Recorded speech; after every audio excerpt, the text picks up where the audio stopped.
편안하게 자리하십시오. 네, 반갑습니다. 반갑습니다. 자, 모두 합장하시고 주님 말씀을 함께 같이 합송하도록 하겠습니다. 보살은 평등한 마음으로 자기가 지닌 물건을 남김없이 모든 중생에게 널리 베푸느니라. 베풀고 나서 뉘우치거나 아까워하거나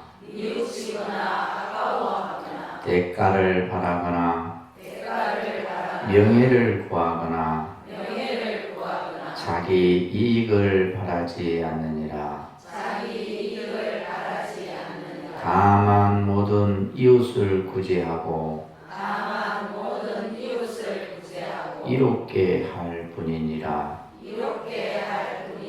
모든 성인들이 쌓은 행을 배우고 생각하고 좋아하며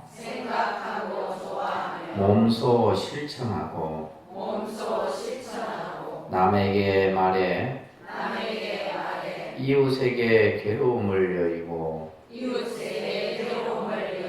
즐거움을 얻게 하려는 것이니라. 예, 장 내리시기 바랍니다.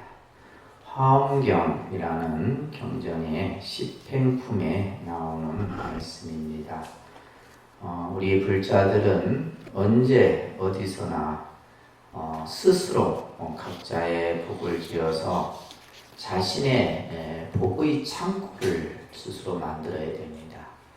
그래서 여러분들이 지은 그 복의 창고가 크면 클수록 내가 가진 복을 남에게 줄 수 있는 것이죠. 내가 가지고 있는 복이 없으면 남에게 줄 복도 없는 거예요.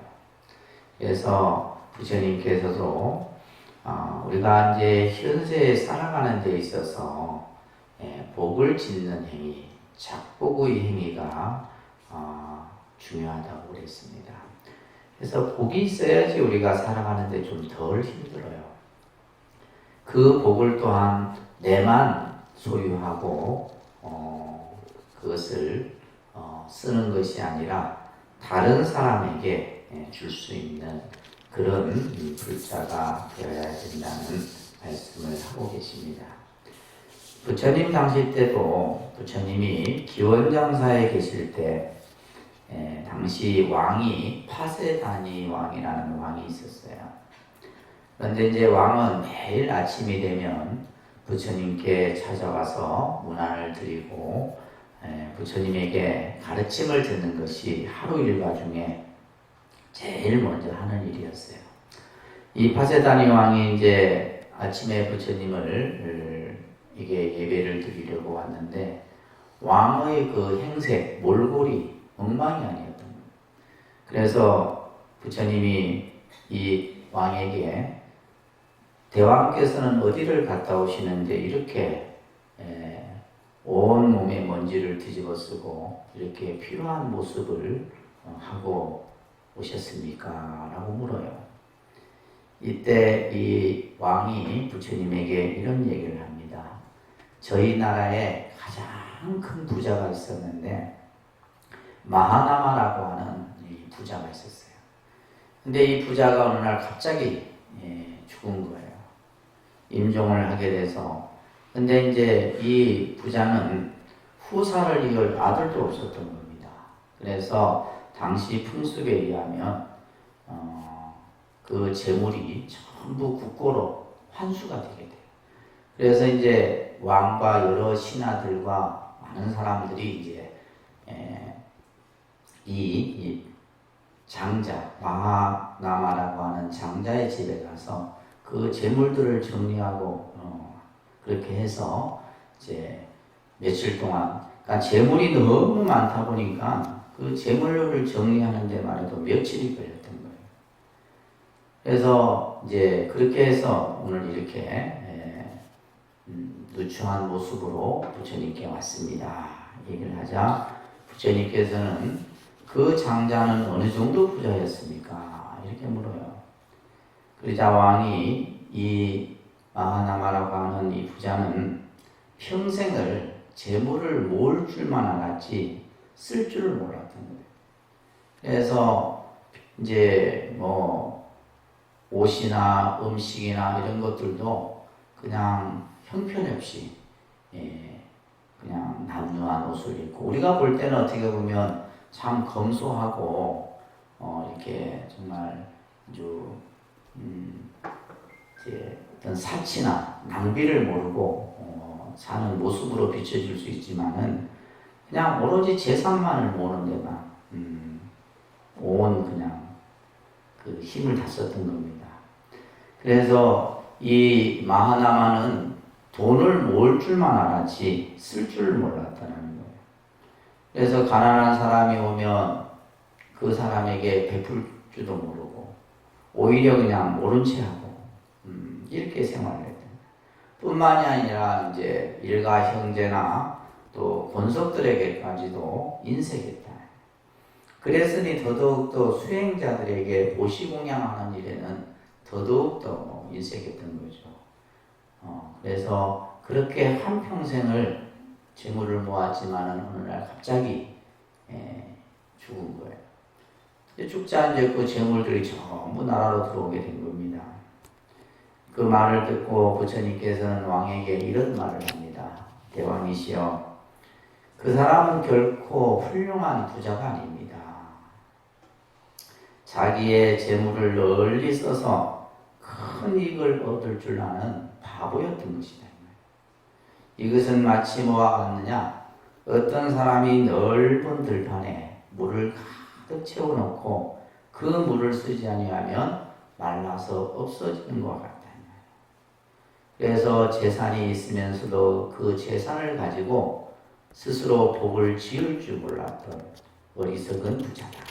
이런 얘기를 하시면서 왕이시여, 재산을 모아서, 그죠? 우리가 그래서 불교의 이 경제관은 우리가 흔히 할 때 이제 뭐 이제 소박하고 또 이렇게 뭔가 이렇게 건박하고 이런 것이 이제 또 우리가 흔히 불교에서 무소유라는 가르침을 얘기하니까 무소유가 아무것도 가지지 말고 이런 개념이 아닙니다.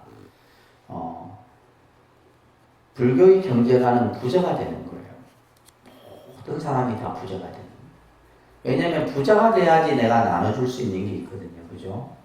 그래서 부처님의 경제관은, 불교의 경제관은 부자가 되는 거다. 그럼 어떻게 부자가 되느냐, 그죠? 우리가 세상을 살면서. 이게 참 어려운 일이에요. 내가 아무리 열심히 해도 늘 가난을 면치 못하는 사람이 있는 반면에 또 어떤 사람은 뭐 그냥 이렇게 대충 살아도 또 그죠? 재물이 그냥 쑥쑥 모아지는 사람이 있고 또 재물이 모아서도 또 어느 날 갑자기 또 싹 빠져나가는 경우도 있고 참 우리가 살아가는 모습이 다양합니다. 그래서 우리가 현명한 부자는 어떠한 부자냐? 재산을 많이 모아서 그 재산을 가지고 첫째는 부모를 위해서 공양을 하고, 그죠? 그래서 아무리 또 재산을 많이 모아도 자기 식구들한테도 안 쓰는 사람이 있거든요. 딴 데 가서는 막 써요. 근데 실제 자기 권속들한테도 쓸 줄 모르는 사람이 있다. 이것도 바람직하지 않은 거죠. 그래서 첫째는 재산이 모아지면 부모를 공양하고, 그 다음에 두 번째는 뭐예요? 처자 권속을 잘 돌보고, 세 번째는 이제 가난하고 어려운 이웃을 위해 베풀고, 이런 사람이 현명한 부자다. 이런 얘기를 합니다. 이 사람은 어떤 사람이냐? 마을에 큰 연못을 만들어 놓고 나무를 심어서 여러 사람이 와서 쉬게 해주는 것과 같다. 이런 얘기를 합니다.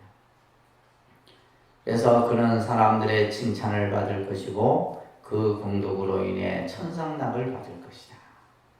그래서 재물은 이렇게 쓰려고 아끼고 모으는 것이랍니다. 이런 이제 자방경이라는 경전에 나오는 내용입니다. 그래서 우리가 세상을 살아가는데 참 이 복력이라고 하는 것이 중요하잖아요, 그죠? 그래서 오늘 어떻게 보면 여러분들이 보름법회에 와서 부처님께 기도하고 하는 것도 복을 짓는 일 중에 하나예요. 근데 이제 우리가 이렇게 수행을 하고 기도를 하면서 하는 이 복은 또 복의 종류에서도 유루복이 아니라 이것은 무루복이다 이 말이에요. 여러분들이 기도하고 수행한 그 마음은 없어지는 것이 아니에요. 그러니까 우리가 물질로 하는 것은 쓰고 나면 없어지는 것이지만은 내가 마음의 정성으로 하는 것은 없어지는 것이 아닙니다. 그래서 우리가 요즘 많이 사람들이 경제적으로도 여러 가지로 다 어렵다고 해요. 근데 이제 어렵다고만 자꾸 우리가 한탄을 하고, 그죠? 이 어려움을 어떻게 지혜롭게 극복할 것인가, 이런 이제 우리가 생각을 일으켜야 됩니다. 그래서 중생은 때로는 어려울수록 지혜의 그 희망의 씨앗을 품고 살아가는 겁니다. 부처님은 항상 우리 중생들에게 여러 설법들을 했지만은 그 설법들의 내용들을 보면 중생들이 어떻게 하면 행복하게 잘 살 수 있는가, 그죠? 행복하게 잘 사는 방법에 대해서 부처님의 경전을 보게 되면 많은 말씀들을 하고 계십니다. 그 가운데서 이제 가장 행복하게 잘 사는 방법이 뭐냐? 스스로 복을 지어서 그 복을 남을 위해 베푸는 데 있다, 이거예요. 여러분들이 스스로 복을 지어서 그 복을 뭔가 남에게 나눠줄 수 있어야 된다. 제가 늘 말씀드리지만은 이 세상에 가장 복이 많은 분이 누구예요? 부처님입니다. 가장 복이 많은 분이에요. 그러니까 그 복을 중생들에게 끊임없이 나눠주잖아요. 근데 내가 가진 복이 없으면 나눠줄 수가 없는 거예요. 그래서 여러분들이 하루하루를 살면서 오늘은 내가 어떤 복을 지을까? 유루복을 지을 것인지 무루복을 지을 것인지, 그죠? 그래서 유루복은 물질로서 짓는 거예요. 배고픈 사람에게 빵 한 조각 주는 것, 이거는 이제 유루복이죠. 그러나 내가 마음으로, 그죠? 선업을 닦는 것은 이것은 무루복이다 이 말이에요. 우리가 재물을 모으는 능력과 그것을 쓰는 도량, 마음, 그죠? 재물을 모으는 것은 능력이에요. 그리고 그 재물을 잘 쓰는 것은 내 마음이다 이 말이에요. 이것은 직선과 곡선처럼 이게 그것이 두 개가 다 같이 가기가 쉽지가 않은 거예요. 두 개가. 그래서 내가 재물을 쌓는 능력과 그 재물을 잘 쓰는, 요즘에 이제 뭐 세계적으로 많은 돈을 번 사람들이 좋은데 기부를 하는 이런 경우들을 우리가 많이 보게 되고, 또 우리나라에서도 보면 평생을 또 모은 그런 것들을 이렇게 뭔가 좋은 곳에 회양하는 이런 이제 뉴스들을 보면 나도 저러고 싶은데 이런 생각들 드시잖아요, 그죠? 다 그렇게 하기 위해서는 뭐냐면 복을 지어야 됩니다. 우리가 이제 불교적 관점에서 보면 불교라는 이 가르침 속에는 시간과 공간이라는 개념을 항상 얘기해요. 그래서 우리가 시간과 공간을 얘기할 때 시방삼세라는 말을 항상 우리가 붙여서 기도문에도 표현을 하는데, 시간 관점으로 보게 되면 우리가 어떤 현재의 살아가는 모습으로만 가지고 그 사람을 판단하기가 어렵다라는 거예요. 지금 여러분들이 살고 있는 것이 현재 내가 부모로부터 교육을 받고 또 뭐 부모에게 무엇을 물려받고만 가지고 그 사람의 일생을 단정짓기는 어렵다라는 거예요. 그것을 왜 그러냐면 내가 살아가는 내 모습 또한 현생만으로 만들어지는 것이 아니다. 그러니까 우리가 예를 들면 이제 뭐 명리학에서도 사람이 태어날 때 이미 그 사람의 복은 80%는 가지고 태어난다 하잖아요. 그게 인복이 됐든 재복이 됐든 관복이 됐든 이미 가지고 태어나는 거예요. 가지고 태어나서 그것을 또 까먹는 사람이 있고, 그것을 이제 미천을 가지고 또 잘 만드는 사람이 있는 겁니다. 그래서 악한 사람이 선행을 하는 사람보다 잘 되는 경우도 있죠, 그죠? 마음을 잘못 쓰는데도 그 사람이 잘 되는 경우도 있습니다. 근데 이제 우리가 이런 어떤 업의 관점에서 보면 이런 것들을 이것은 이렇다라고 단정지어서 생각하기가 어려운 거예요. 가장 중요한 것은 뭐냐? 내가 어떤 경우 어디에 있든 간에 내 마음을 잘 쓰는 것을 잃어버리시면 안 된다.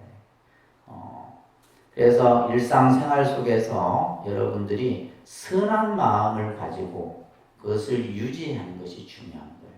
선한 마음. 그래서 이제 우리가 사람이 선하다라고 하는 것은 참 미묘한 겁니다. 그 사람 말에서도 나타나고 행동에서도 나타나고 생각에서도 나타나요. 그래서 선한 사람에게는 뭐가 적이 없잖아요. 선한 사람 앞에서는 적이 없다는 말이에요. 선한 마음 앞에서는 잘난 체 할 것도 없어요. 그 사람 앞에서는 무슨 권력이다 돈이다 이런 것도 필요 없는 거예요. 그래서 우리가 항상 이 기도하는 마음도 어떻게 보면 선한 마음을 내가 잘 갖고 가는 겁니다. 그래서 부처님 말씀에도 복행의 또 이제 근본이 되고 선행의 시작과 끝은 나눕니다. 그랬어요. 그래서 뭔가 내가 가진 것을 자꾸 나눠줄 수 있는. 그래서 여러분들에게 절에 오면 봉사하라는 거예요.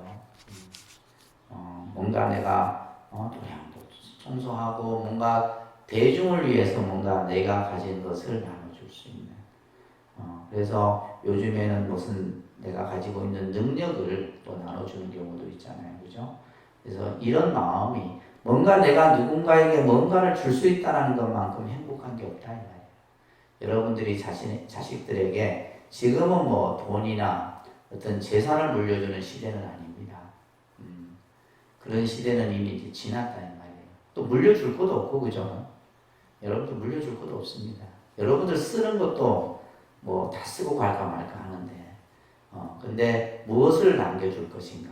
우리 아이들에게 그죠? 여러분들 자녀들에게 무엇을 남겨줄 건가? 이것을 한번 고민하는 그런 시대가 아닌가 생각을 합니다. 아무튼 우리 불자님들 복을 짓고 선한 마음을 가질 수 있는 그런 신앙생활을 하셨으면 합니다.